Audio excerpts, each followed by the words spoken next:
Oi, pessoal! Hoje a gente vai mergulhar fundo nas ideias do primeiro capítulo de O Segredo Sombrio da Mente que Cristo Iluminou, do Márcio Bringuente. A gente vai explorar uma questão que, olha, muita gente enfrenta. Como é que a fé e aqueles pensamentos negativos que insistem em aparecer podem coexistir?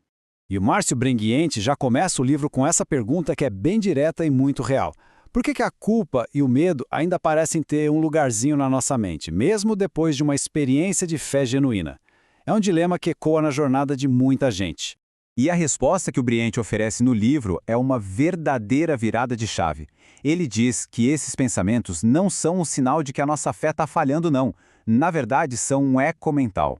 Entender essa diferença, gente, pode mudar completamente o jogo de como a gente lida com a nossa própria mente. Tá, mas o que seria exatamente esse eco persistente?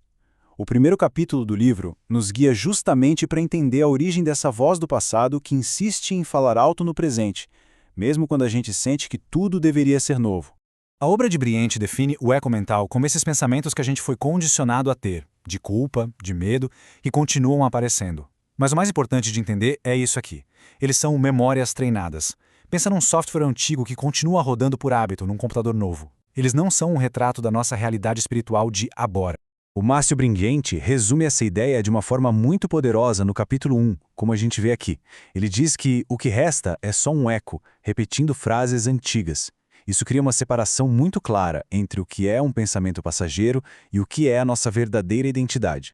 A partir desse ponto, o livro nos convida a fazer uma distinção que é crucial: a diferença entre a mente e o espírito. É sobre aprender a separar o que é um fato espiritual, algo imutável, de um hábito mental que, felizmente, pode ser treinado de novo.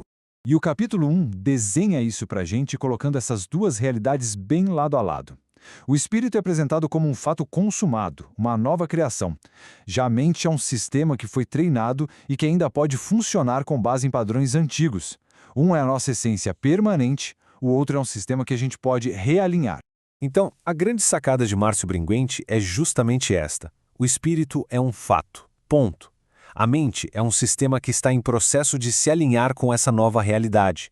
A proposta do livro não é de uma batalha interna sem fim, mas de uma sintonia fina, de um ajuste. Agora a gente chega numa parte que eu acho simplesmente fascinante. O capítulo 1 de O Segredo Sombrio da Mente conecta essa ideia espiritual com a ciência. Vamos explorar a química da culpa e como a neurociência, de acordo com o autor, acaba reforçando esses conceitos. O autor nos mostra que existem dois caminhos bioquímicos bem claros. De um lado, a culpa e o medo. Eles disparam nosso sistema de alarme e o corpo fica inundado com hormônios do estresse, como o cortisol. Do outro lado, a verdade e a graça. Elas acalmam o sistema nervoso e nos levam a um estado de paz fisiológica. É quase como se a gente pudesse escolher qual química vai rodar no nosso corpo. E esse princípio bioquímico se conecta diretamente com passagens como Romanos 8:1. A obra do Bringente sugere que a graça não é apenas uma ideia teológica, abstrata.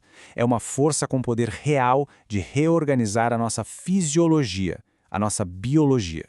Certo, mas como é que a gente aplica isso na prática? O livro propõe uma mudança de estratégia. Em vez de batalhar contra esses pensamentos, a gente deve se alinhar com a verdade. É uma perspectiva totalmente nova para lidar com aquilo que a Bíblia chama de fortalezas mentais. E o que são essas fortalezas? Segundo o livro, são exatamente esses padrões de pensamento que nos afastam da verdade. E a chave para desmontá-las não está em lutar com mais força, não é no esforço, é na contemplação contínua da verdade, que as dissolve naturalmente. A metáfora que o Márcio Bringuente usa é simples e muito profunda. A luz não discute com a escuridão, ela simplesmente preenche o espaço. Da mesma forma, a verdade não precisa brigar com a mentira. A simples presença dela já dissipa a sombra. E tudo isso nos leva a um exercício prático proposto no capítulo, chamado Um Templo de Graça, para que a gente possa cultivar esse alinhamento de forma consciente no nosso dia a dia. O exercício de alinhamento consciente é bem simples e poderoso. Primeiro passo, identifique aquele pensamento de culpa que sempre volta. Segundo, isso é crucial. Lembre-se, é só um eco, não é quem você é. E terceiro, substitua-o conscientemente com a verdade, declarando: isso não me define. Eu sou uma nova criação. O foco é na troca gentil, não na guerra interna. E o capítulo 1 de O Segredo Sombrio da Mente nos deixa com esta declaração transformadora que funciona como um novo mantra para a mente.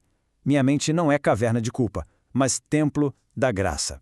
E assim, a leitura desse primeiro capítulo nos deixa com um convite à reflexão.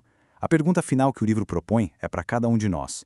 Qual eco, aí na sua mente, pode, hoje mesmo, ser substituído pela verdade?